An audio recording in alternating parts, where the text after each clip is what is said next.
All right, welcome to another edition of Grown Folks Business. I'll remind you early on, please police your mic. Make sure you're muted so we don't get the echoes and all the good stuff until it's time for you to engage in this wonderful discussion that we're continuing this week. Fools and babies, who's responsible for you? The conversation continues. Actually, we had a week hiatus, so all right, we got a full house, and this is awesome. We might revisit some of what we discussed last week.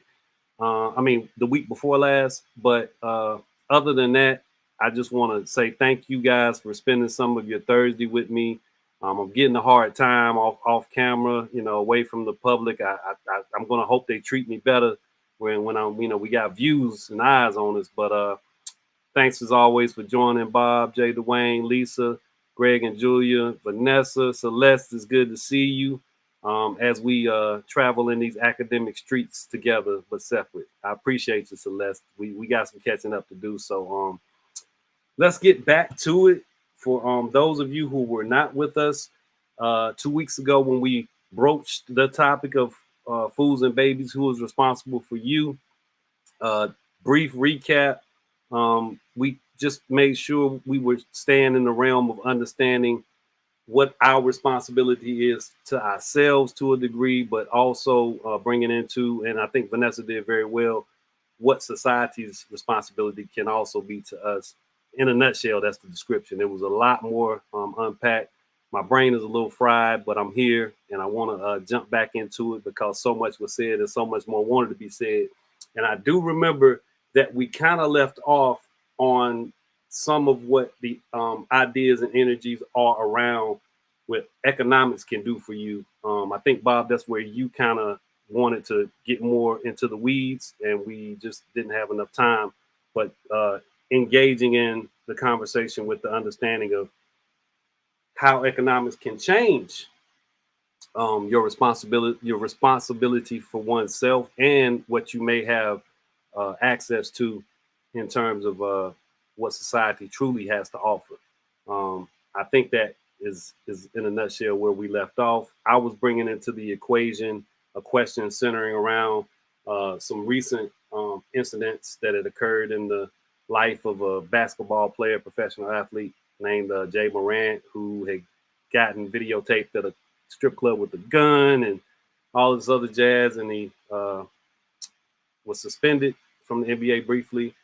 So my question was in the realm of why there's this idea seemingly in society that once someone becomes of a certain level of wealth, they're automatically supposed to just have some kind of corrective behaviors that, or some corrected behaviors that just instantly show up.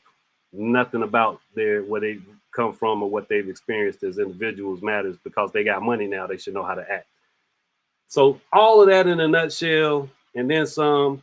But because Bob wanted to go down that road a little further, I hope I triggered some thoughts about what we were discussing. I'm going to start with you tonight, Bob, and then we'll make our way around the space. So the general question is, but feel free to go with it wherever you're prompted to after Bob responds because he had a lot to say. Why do we place an expectation of maturity on professional athletes or entertainers based on monetary gain? So that economic question is at stake. But overall, it's fools and babies. Who's responsible for you? So, Bob, you had some good input that we didn't get to finish unpacking. Have at it. Yeah, I wish I could remember exactly where my head was when we ended the conversation, because I remember it was as if it was a launch pad for an entire whole nother segment of conversation around this topic. The the economic layer of what we're talking about cuts. I want to say both ways, but I'm going to say it cuts all kinds of different ways. And and for some, economics is positive economics is the roadbed. For others, it's derailing. And I think for some, the economic picture can make the options overwhelming. I think for many, economic advantage creates a greater sense of entitlement than any other something can cause people to feel entitled. Economics, I think, certainly does make life a lot harder. For some people, that makes them more determined. And then for others, they acquire economic freedom, I'll call it, and that gives them a sense of license to do whatever they want with whatever sense of irresponsibility or lack of control might be out there. And celebrity does two things too. For some people, celebrity makes them have a greater sense of responsibility in terms of modeling. For others, it's a greater sense of being outrageous, as outrageous as they might want to be, and as able to do whatever they want without consequences. And again, that cuts across every. I think it cuts across politicians, entertainers, athletes, regular old human people. You read about 80-year-old businessmen that actually are doing what anybody from a standard perspective would consider to be outrageous. And you've got, of course, entertainers and athletes doing the same thing. And then you've got others that are being as responsible can be. So it's an interesting something. But I want to make a comment. I had a lunch a couple of days ago with a couple of longtime friends of mine who are about my age. And each of them has a child. One's in his late 20s, one's in his early 30s. And they are, I'll say, disappointments or challenges, or pick a term. And we were having this conversation around all that, and I thought about this topic because I'm thinking to myself, okay, to what extent are these kids challenges because they're not meeting parental expectations versus challenges because they're not becoming good people? And I know one of them pretty well, and he's a great guy. He's a great guy. And I'm like, what's wrong with him? Why would anybody think there's something wrong with this guy? And it kind of struck me, well, it's because his father was a very successful senior executive of a major corporation that made a lot of money and very prominent, et cetera, et cetera, et cetera. And the son is more interested in maybe being an electrician or a plumber because that's what he likes to do and that's what he's comfortable doing. And he doesn't have the monetary goals and whatnot. And so, this question of who's responsible for us, again, it's kind of a two-way street. It's we're responsible for ourselves.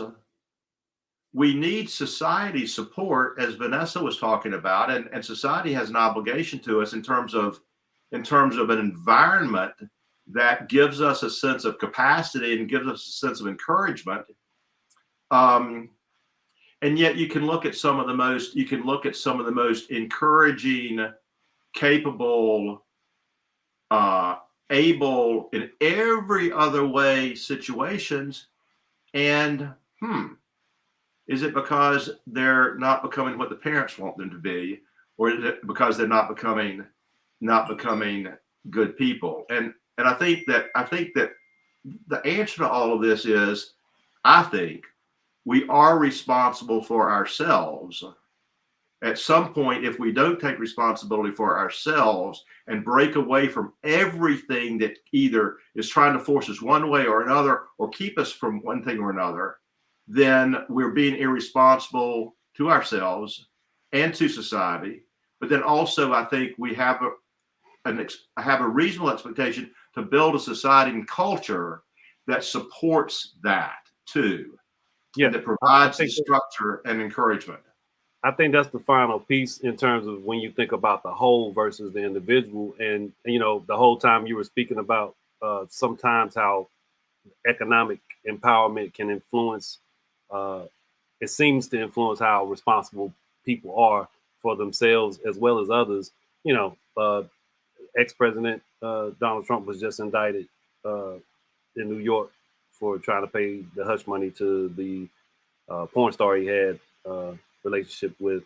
So yeah, certain behaviors, the responsibility to oneself goes out the window if it was ever there, and you at some point think you can get out of anything potentially. I want to come to Vanessa really quickly, and I know I love having all you guys here. I just want to keep in mind because I know Bob had something he wanted to get off his chest last week and we ran out of time, but I want to make sure we get to everybody. So if you can, just kind of, don't rush yourself, but make your point, and let's get to the next person so we can keep it moving and everybody can say a piece. But Vanessa, did you have more to add in terms of what you shared last week, which I thought was, I mean, the week before last, I keep saying that, the week before last, which I thought was awesome, but also speaking more so about the economic piece. Um, I'm kind of like where Bob was. I'm kind of trying to remember where my head was. I know that we had some really good, robust conversations around it. And if I could just, add anything, I know that I spoke briefly about, and these were just my words in terms of society, sometimes, given a free pass in terms of, how it is that we put expectations on individuals, and of course, those expectations, they vary, very, you know, they're very different sometimes.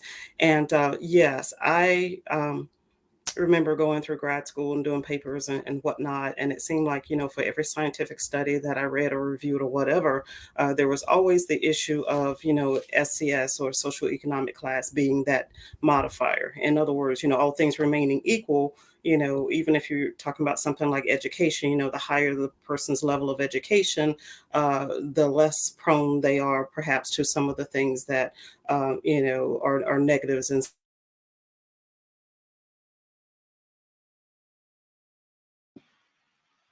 I think we Vanessa's lost Was used connection. as, that variable, that factor that everything else was weighed against. And I say all that to say this, that in and of itself is true. However, the same data tells us that these things don't occur at the same rate when you're disaggregating people based on race.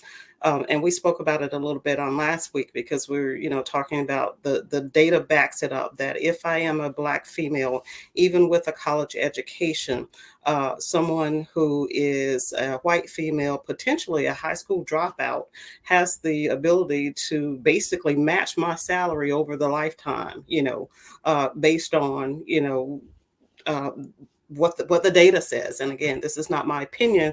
This has been proven to be true. In other words, there is something else that's operating here, and that's why looking at these types of things becomes so very important when we're talking about structural racism versus a one-off or someone being a bad person.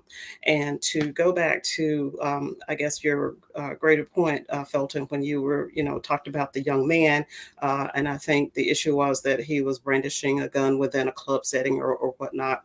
And it's not funny, but it becomes comical almost in the sense that, are we really asking a question when we recognize that? For instance, I was watching television yesterday, and there was another horrific shooting, school shooting, and then they brought on television the senator who thought it very appropriate for him to send out his the Christmas pic of his family, and there were 6 people, and they were all holding AK 47s and brandishing guns, and that was considered appropriate and okay, and people can walk around in the halls of Congress with a weapon of mass destruction on their lapels, and this being okay.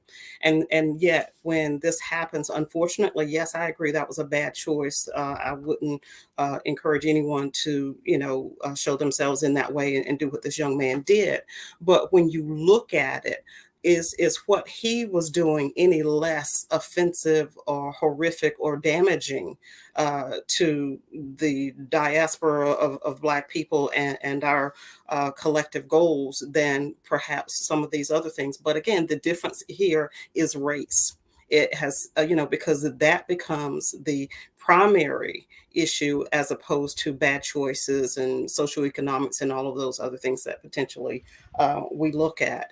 And when I was growing up, and I don't know if it was true of anybody else who happens to be on the panel who's African American, my grandmother had a saying that if you're an African American person and you do something that is offensive or horrible, or if it's on TV or whatever, it's like that offense was representative of the entire Black race of people. In other words, we are considered a monolith, and we are not afforded the same privileges, in terms of being individuals that made a bad choice, i.e. Kyle Rittenhouse, who goes out and, guns down people in the middle of the street. Now, I'm not getting into the politics of it. We can choose one side or the other, and we are all entitled to that. As I say, everyone has a living room couch and a dining room table. We have the ability to decide, how we feel about something one way or the other. But the difference is that action was not attributable to a group of people just being, horrible folks. And history bears that out. These things are considered acts of individuals and people who did heinous or bad things, and it simply lands there. But part of the reason I think that the young athlete is being treated so very harshly is because for many, certainly on the side of many who are African American, it's almost if that offense affirms and adds to the stereotypes and the tropes that says that we are violent, that we are angry, that we again we're prone to socially unacceptable types of behaviors and that kind of thing. And whereas that may be certainly true of that individual, I don't know.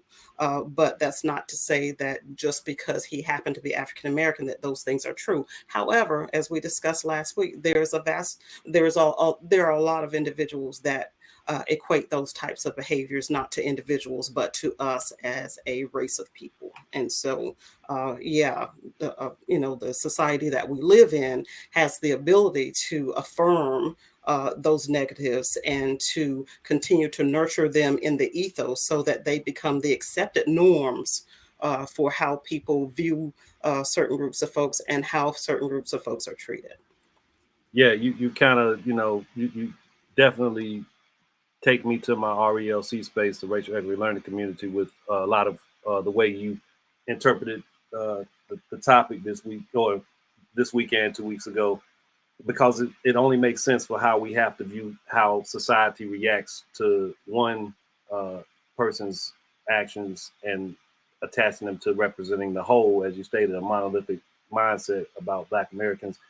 And then, that senator you mentioned with the picture of the Christmas, I mean, just as egregious, but it's not going to be, it's going to be given some nuance as opposed to what may be afforded someone who's young, rich, in a strip club with a handgun, doing rap stuff, hip hop stuff.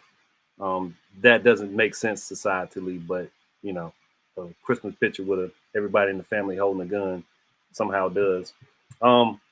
Lisa, coming to you next. If you have an idea of how to interject that economic aspect of things into the conversation, I'm all ears for it. No, I don't. Other than I think everything feeds back to that, having opportunity. So one misstep can take away your opportunities for economic empowerment. That's how I look at several things. And an example of that is I've been mulling over how to broach a certain situation. I don't want to put things out on Front Street, but an organization that I have been participating in here, there was a presentation by two white people on some criminal acts, 6 different events, and all of those criminal acts they were real life events, and they had Black people presented in them, and it was a mixed crowd. So that happened about 4 weeks ago, and I've still been contemplating how to address and survey my experience as a Black person who understands the implicit bias that got fed um, out of that presentation. And I want to submit feedback that I found it offensive.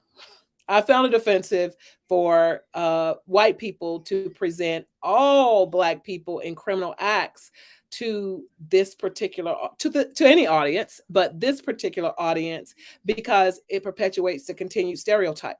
But in the same vein, I have to present it being conscious that I'm a Black person and how will be perceived, like, oh, you're too sensitive, or oh, it whether it's factual or not. Yes, I am sensitive because I'm a Black person.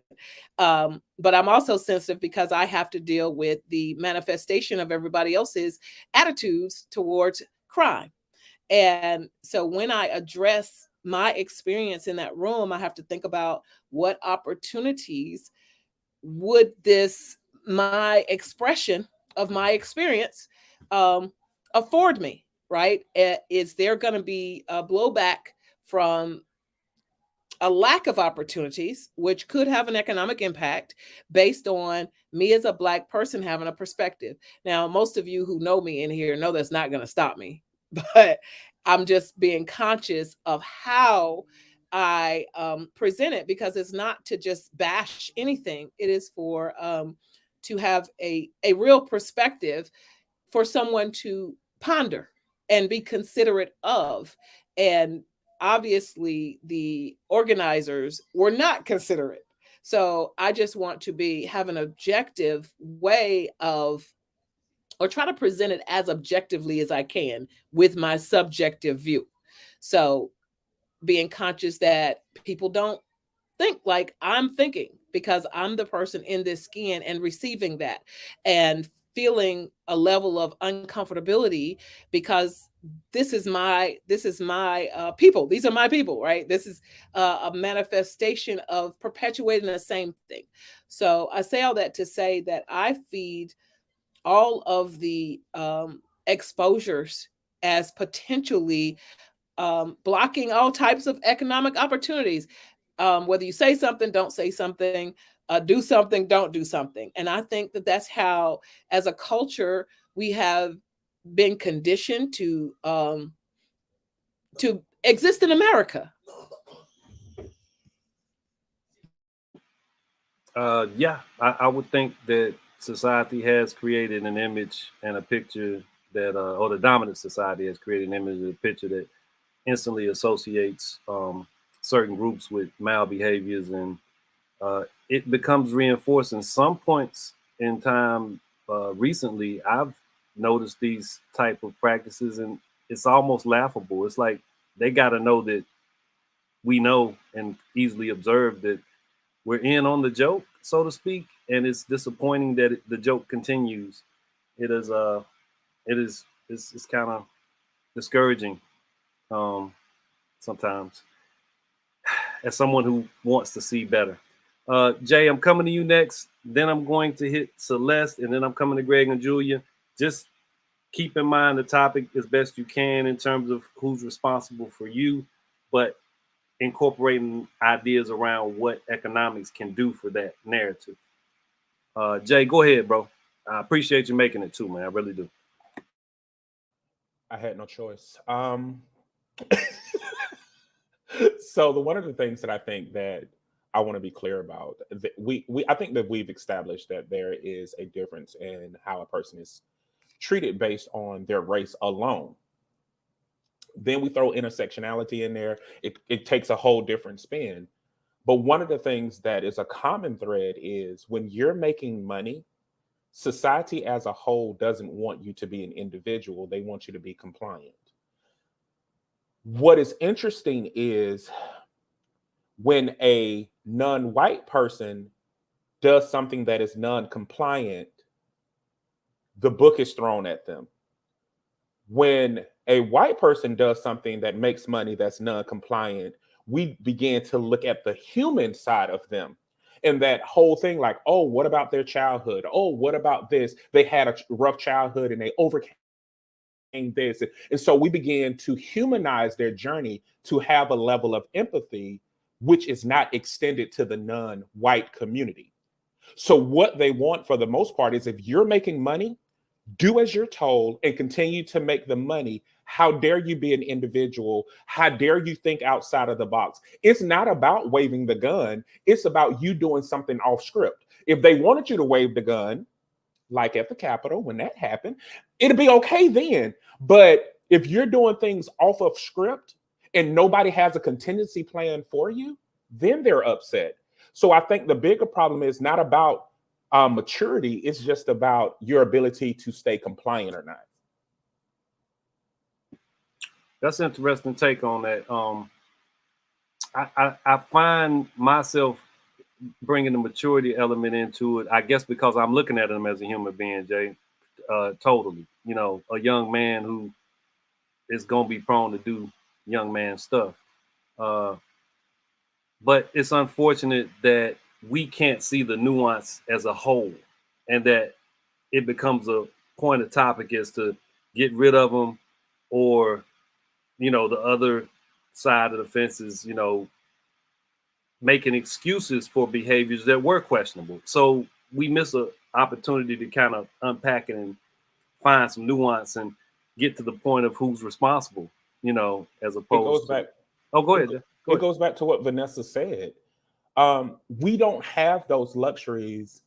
And from a cultural standpoint, Black Americans, we tend to be relational in nature, meaning we give a lot of benefit of the doubt. We try to look at it different ways, because also that is what trauma has done to us too. Meaning a lot of us have dealt with so many different forms of racism. And when we're dealing with systemic racism to the point that it's amorphic, we sit here and ask ourselves, like, am I crazy? Or is this really happening? Or did it's not? It's like somebody else have to come and tell us, like, yo, they're being racist to you. Like, okay, I knew I wasn't crazy. But we tend to sympathize and try to find a way and give everybody a benefit of the doubt before hitting it head on and saying, no, it is what it is. And unfortunately, in America, if you want to talk about it, when are you an adult? Bob hit on this in the other one. There's no rites of passage for adulthood in America. Is it 18? Is it 21? Or is it 24? Because you can be 18, 21, but not 24. And if you're trying to do financial aid and you don't have any kids, you haven't been a ward of the state, you haven't served in the military, and you haven't been married and your parents are both living, you are still a child. So which one is it? And so it's a lot of things that play into this that we don't take into account, and we're not given those same luxuries when an action takes place. If a 23-year-old does something, technically that 23-year-old is still a child. I think society sends mixed signals, so you don't know when you're supposed to be ultimately responsible, because you're right, there's so many different hurdles you're supposed to clear before that becomes crystal clear. Some of the debates around Jay Morant's behavior, again, the question comes from those points that were made by certain people who just equated his financial status to him supposedly being understandable of what's at stake. I mean, your career and the millions of dollars, you're $20 million. You can't be doing this. You $20 million. And I'm listening to all these talking heads, and it's like, but he's still this young person that's in this realm of life that is more about being super cool and included, and you know, the guy with the money and the attachment to, you know, I can't stand hip hop these days, but yeah, the attachment to that lifestyle. So I can't just say that just because he becomes a millionaire, he becomes buttoned up and understand, hey, you know, I'm supposed to be this other type guy now. Okay, I'm coming to you, Celeste, and I'm very interested in what you have to share, because you're at some point going to be responsible for some people in some capacity, because you're going to be this great lawyer. So if you have an understanding, because you weren't here 2 weeks ago for the other show, please share. So I have an understanding from an adult mind and a legal mind now as that's forming, but I also have it as an 18-year-old girl that used to date guys that put on pads and wear cleats. And one thing that people constantly forget about this group, like, I don't know what it is, but the moment their name gets called in the draft, the moment they win a butt kiss award, the moment they're the finalist in Heisman voting, people forget that these are 20-year-old men most of the time. And a lot of them did not grow up to a lot of them did not grow up with an access to a lot of things. And when you get drafted, people think, oh, you're going straight to work, you're going straight to practice. Absolutely not. What happens is you get drafted, the team flies you to their facility. Most teams fly you private, especially if you're a first or second round draft pick. I'm doing mostly football right now because basketball is like 30 seconds. When you do that, you go, you meet the team, you see the facility, it's all great, it's all grand. You have stars in your eyes. Let me tell you about that social media account if you got one and if it's public. You got more hoochies, hoes, and best friends in your phone than you'd have ever known in your life. And if the word hoe accidentally offended somebody, I'm sorry, but that's exactly what it is. Because a lot of these women that was paying you no attention, a lot of these men that was paying you no attention, they paying you attention now. They, sweetheart, even if you identify as heterosexual, you are pansexual the moment you get drafted, because everything from every which way is now in your phone. Okay? And then you want to talk about stars in your eyes. You have celebrities messaging you. You have, who's a celebrity that everybody just loves? One of them little Instagram models. One of them girls from Love and Hip Hop. Dang, we not ratchet enough for the culture. Jesus. Erica Mena or Tahiri or something. One of them all of a sudden liking your pictures. Like the equivalent, if Beyonce were to like my picture, I'd faint. Every BBL body and breast job Betty is now in the phone of that 20-year-old man. Some of these women he has been fantasizing about since he was 10 years old. And then on top of that, your cars, your house, most of your setup paid for you through an agency, through the team. They might get your check before you get your check to go ahead and set you up. But financially, you're taken care of. Mama about to get that house. What did Derrick Rose say after he won the Rookie of the Year? Mama, we made it. That's a real statement. Ja Morant is a 20-year-old man. I believe he got drafted at 19. This man makes about $25 to $30 million a year with all the endorsements. He plays 82 games a year. They make the playoffs. He's about to play 95 games because they're in the Western Conference and they ain't never finna see the finals. But this man essentially makes $30 million a year at 20 years old. We are responsible for ourselves, and we are responsible for ourselves as individuals. Like, if your parents traumatized you, it's your job to heal your trauma and not be terrible. If you realize you know nothing about finances, it's your job to go take some financial freedom classes. My church offers them for free. I'm pretty sure some other churches do too. Is it safe to learn all your finances from the church? I don't think so. But you got to start somewhere. And then on top of that, your health care gets taken care of. Myself, I'm 25. I have to get off of my dad's health care, but I'm also in law school, so I got to hop on that good student blue. Okay, Blue Cross Blue Shield of North Carolina. I'm sitting here, everybody's talking about John Morant, this man has been getting, let's just talk about what it is. He's heterosexual. He's been getting kitty cat put in his face since he was 19 years old, and he went viral at the NCAA tournament as a freshman. Like, he has no concept of a lot of morals and values, even though his parents probably instilled them in him, because he's never had to toughen up and figure it out at 18. There was never a moment in his life where he was like, oh, so if I don't do this right, this girl ain't gonna talk to me again and my feelings gonna be hurt. He ain't never experienced that. If I don't do this right, the police are gonna show up and arrest me. That might be one of 50 black men in the entire country who's probably felt that feeling, because in the small town where he played basketball, 6'8" John Morant ain't getting arrested. They want him to go out there and win that trophy. People forget you're black when you're beneficial to them.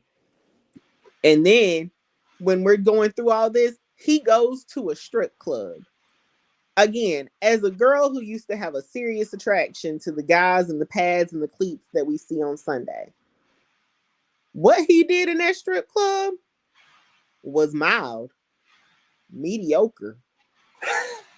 Like, baby, some of the stories that I've heard, some of the things that I've seen happen with my own two eyes, what he did, his privacy just got violated because they released the security footage. Pull up the footage of when Drake went to Onyx in like 2015, 16. I was 18 years old. Drake went to Onyx and it was all over social media. Like, girls were literally like, get us in the car, get us in the car, get us in. You're going to use my name. I don't go to strip clubs. I've never been. It's not really my thing. But people were like, security, get us in, because women were going into that strip club to have their life changed. When you have that much money, when you have what you perceive to be that much influence, you genuinely believe the rules don't apply to you no matter what you have been taught. And yes, it's a bad look on us as black people, but we can't pick and choose when we gonna claim them and when they not. When he dropped 43 points in the night, 6 rebounds, he shoots about 10 threes. Yeah, everybody's claiming him, happy, hyping him up. But once he embarrasses us, we discard him. Yes, he is stupid. He did something very stupid. Why would you discharge a weapon in a crowded facility? I don't think he discharged it. It just he just was showing it. Yeah.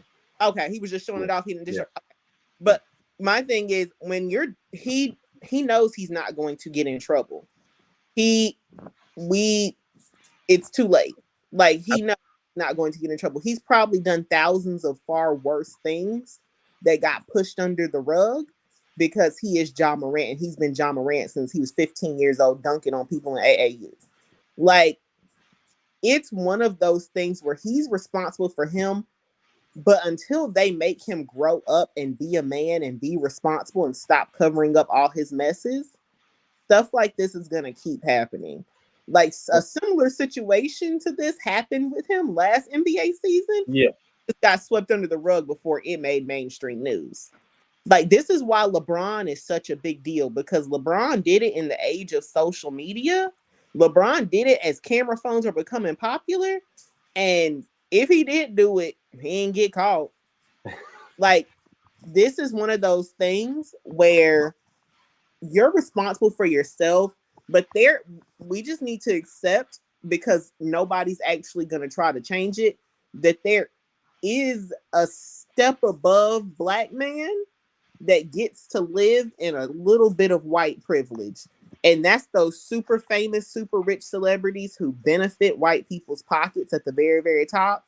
so they can kind of get away with whatever they want. Like Ezekiel Elliott had sexual assault allegations. He did it on camera. Hey, I'm gonna stop you right there. Don't talk about my Cowboys now. He But got over that. Team owner still got swept under the rug. That's a lot. What John Morant did is not.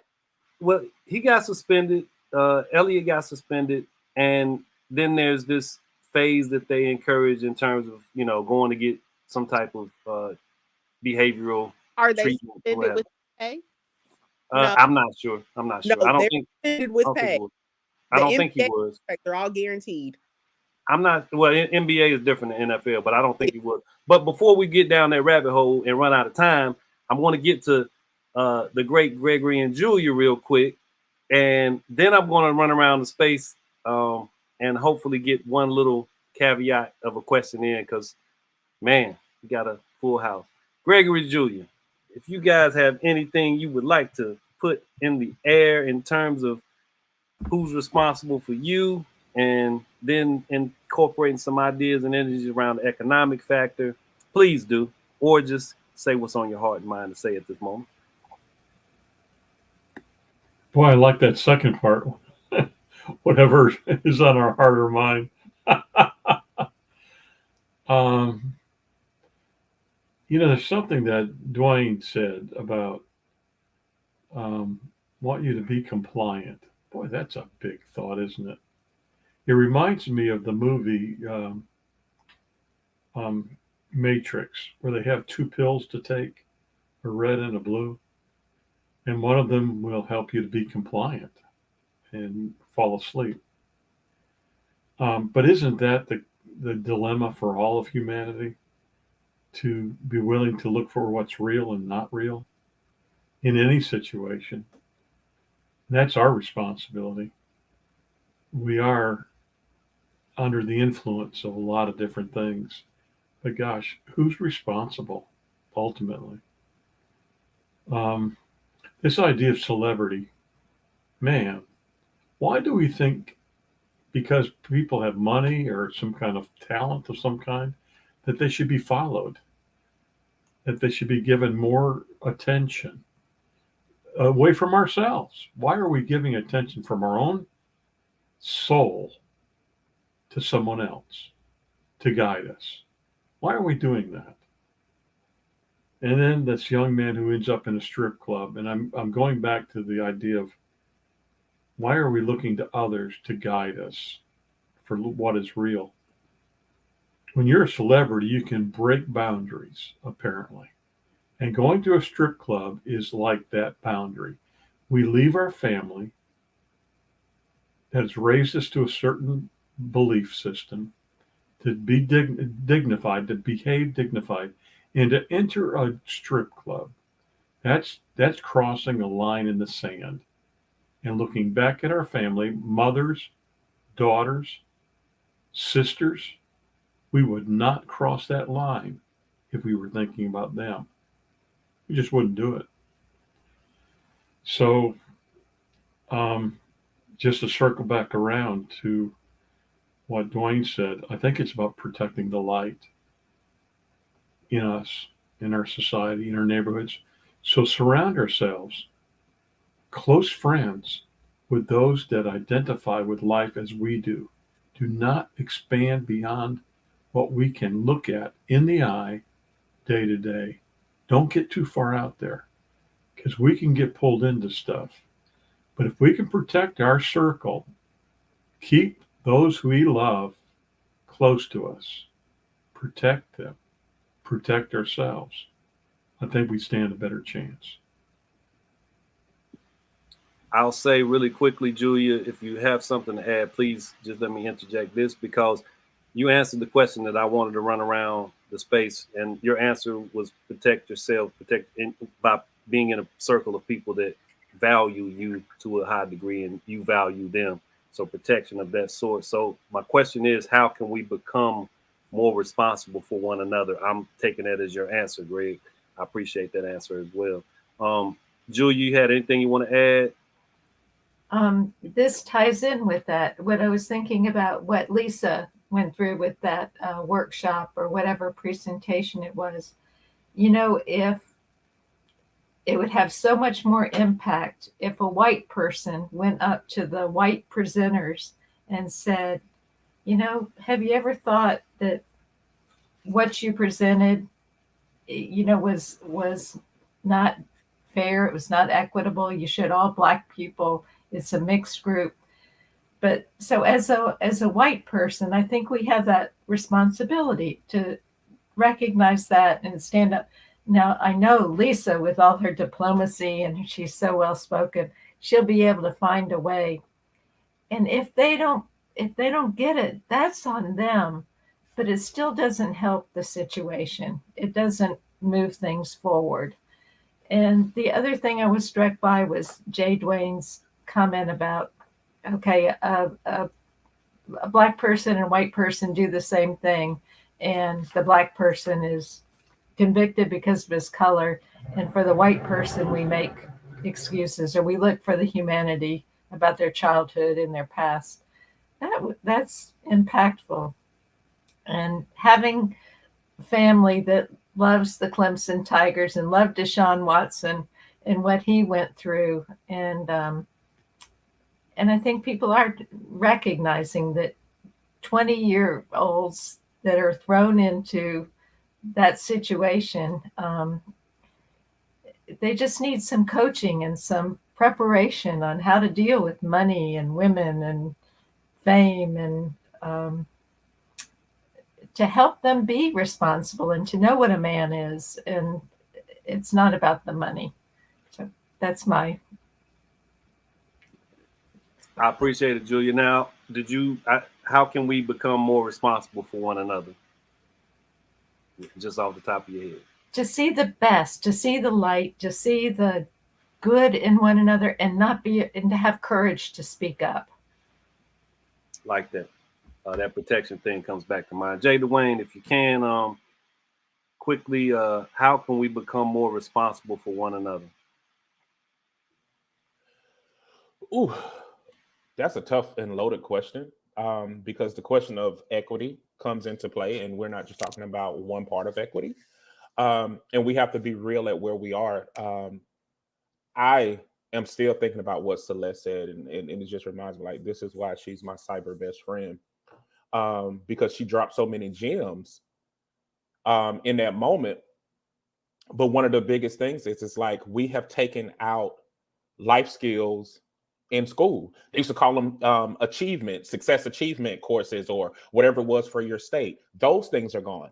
There has been a decline, and schools have really dissolved sociology and philosophy and psychology courses. And this is what we're dealing with now: public health and sociology more than anything else. And people are not equipped to deal with these things because people are not being educated on this. So we need to return to some basic things, because everything from the past wasn't bad, but we do need to return to some basic things. And individuals need to become accountable for their progression. I love what Celeste said. Yes, we've all been through trauma. Yes, we've all been through pain, but there comes a point where you have to profess your trauma and deal with your treatment. And I think that is huge as we move forward, and stop shifting blame for what other people do to be a smoke and mirror for your own shortcomings in your own life. So there has to be some level of accountability that we have to do. And we have to get back to the basics of educating, because we're forgetting how to be human. Not going to find too much disagreement with me on that front, Jay. I think home economics was one of the just easier points of just, hey, this makes sense to know. I can bake a pie, and I also know how to talk to people and have interaction and what have you on a societal level. Celeste, your generational behind so many of us wisdom is valued here. your youngness. So just real quick, how can we become more responsible for one another?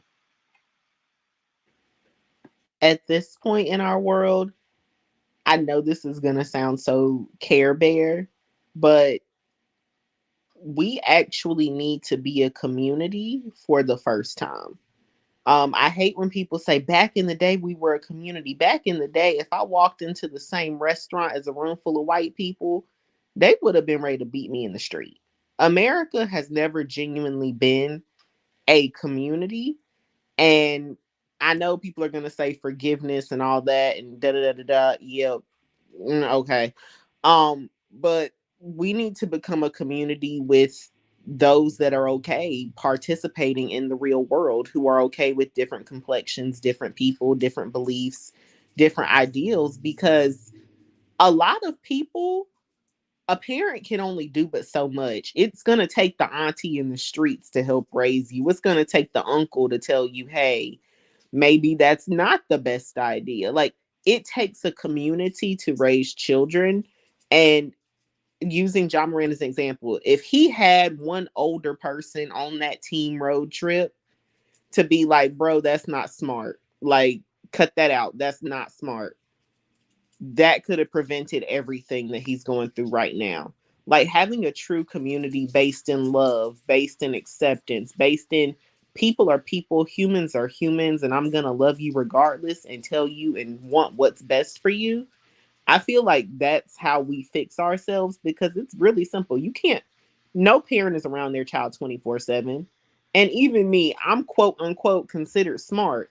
I don't make great decisions all the time, because some things sound really, really great in that moment that are not going to sound smart the next morning when I wake up and I'm like, ooh, why my head hurt? How I get this scrape on my leg?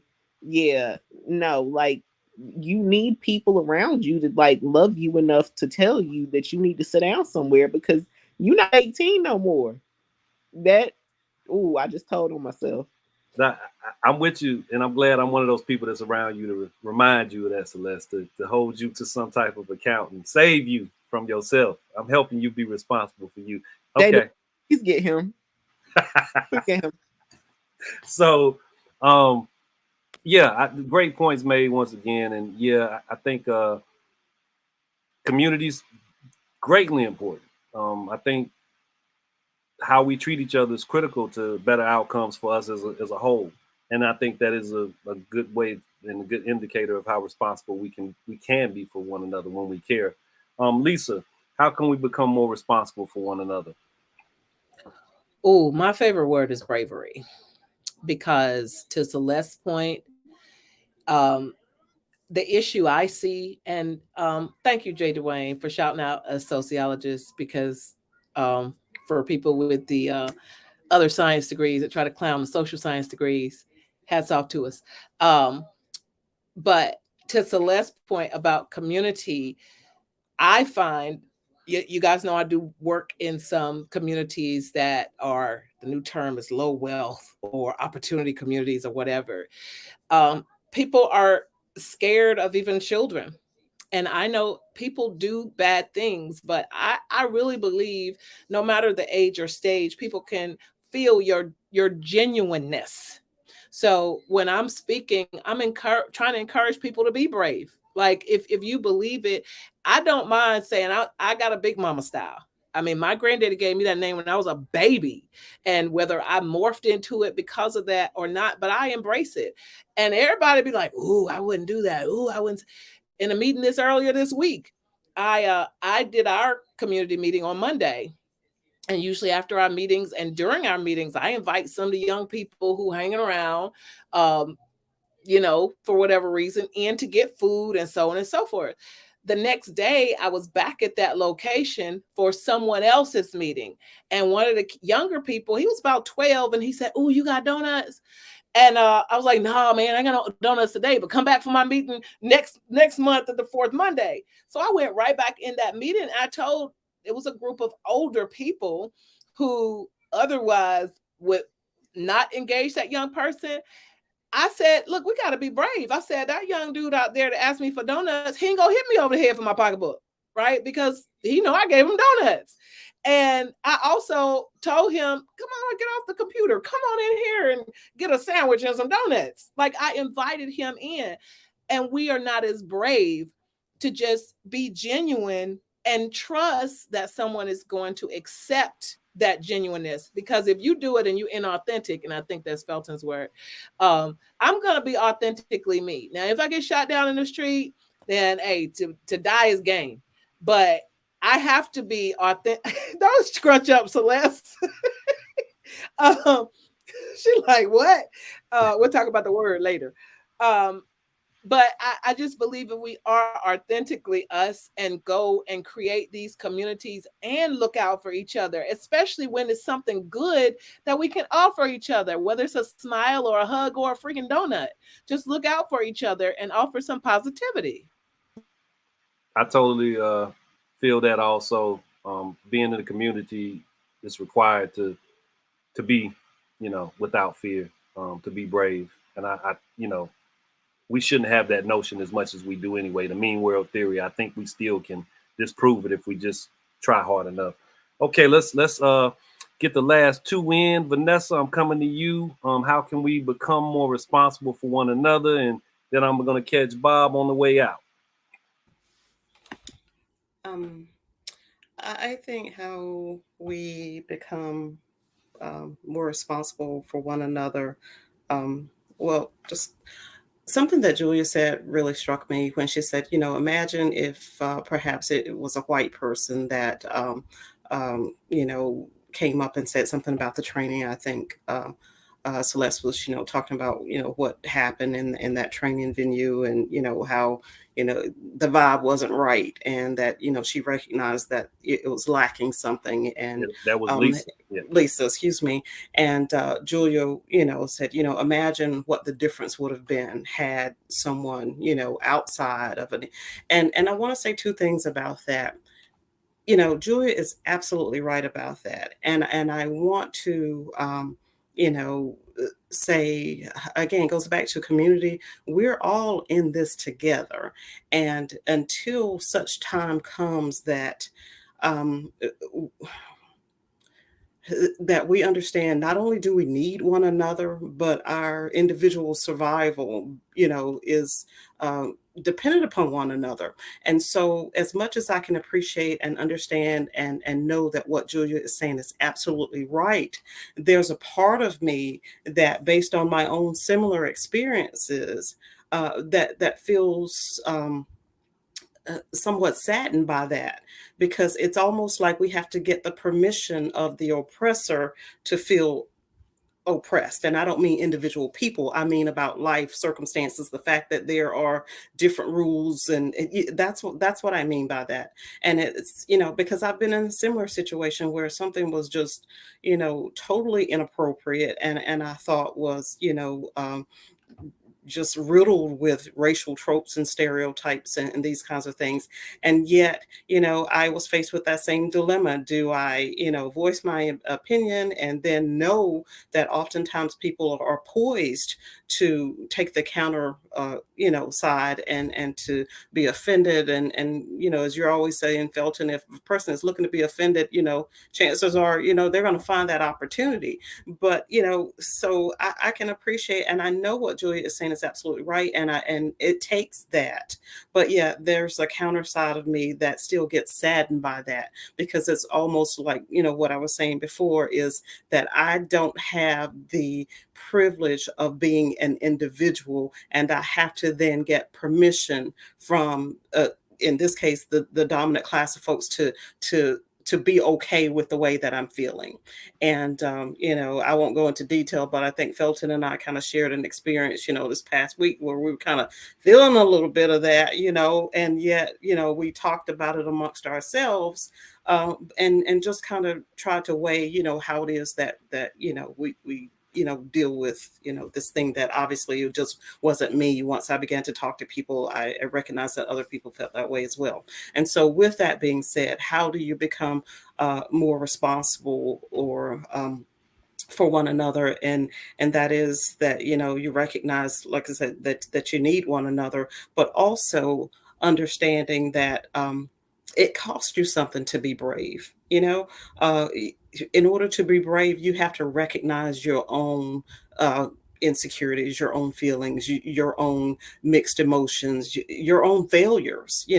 It costs you something to extend yourself in such a way where you navigate waters that are potentially treacherous, because after all, it costs Black and brown people something every day. And so, the culture that we live in, has determined that, I don't want to call it code switching, but the reality is we understand that, in some circles we are prone to behave in such a manner, not that we're inauthentic, but we understand the real life risk that comes with sometimes being or having an opinion that is outside of the mainstream.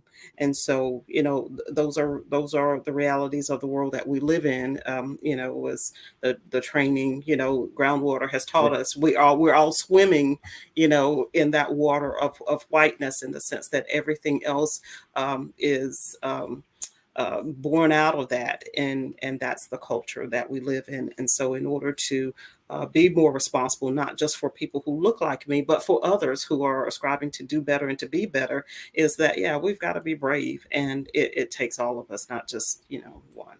So Look, these are wonderful, well said takes on the topic, and I love where we've gone with it in part two. Bob, you have the last word before we get out of here this evening. Danya, I appreciate you working a little bit overtime, but Bob, what are your thoughts on this last piece of the puzzle? How can we become more responsible for one another? Yeah, I'll try to be really, really quick. 2 weeks ago, Vanessa was the star of the show. Tonight, Celeste is the star of the show with Vanessa backup. Jay Dwayne, Lisa, Gregory, and Julia always add to it. But the comments of Vanessa 2 weeks ago, Celeste tonight, absolutely, yes, absolutely. Jay Dwayne's comment about compliance. Vanessa's comment, I'm afraid I'm going to lose my thought about Julia's comment. This is we need to have a show on this collection of stuff overlaid, because this is where we have the Black experience, white experience disconnect is so not, I don't even want to say disconnect, but that there's this is the topic for the next show.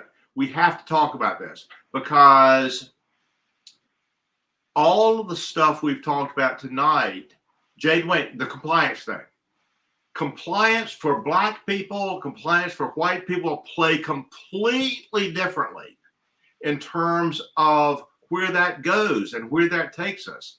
The thing between what Vanessa was talking about, what Julia was talking about. Julia's polite. I would say, to Lisa's point, what the fuck? I'm sorry. What the fuck, white people? What are you doing? Relax, that man. I know. Come on, man.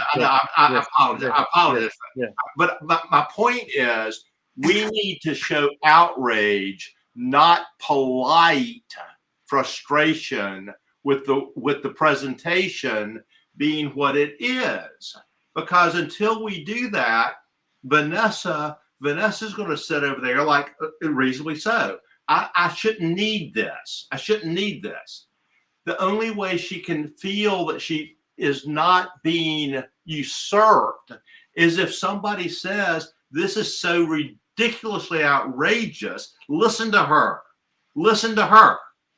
And so that's another show. And actually, just really quickly myself, I literally was writing on something this week in regards to that type of energy, Bob, with that type of show. And it was the word I used was gray, because that's what Black and white create there. And there's a lot of gray to be explored in this type of conversation, where we acknowledge the differences that exist in terms of life experiences that occur across the lines of the social construct of race. What'd you say, Bob?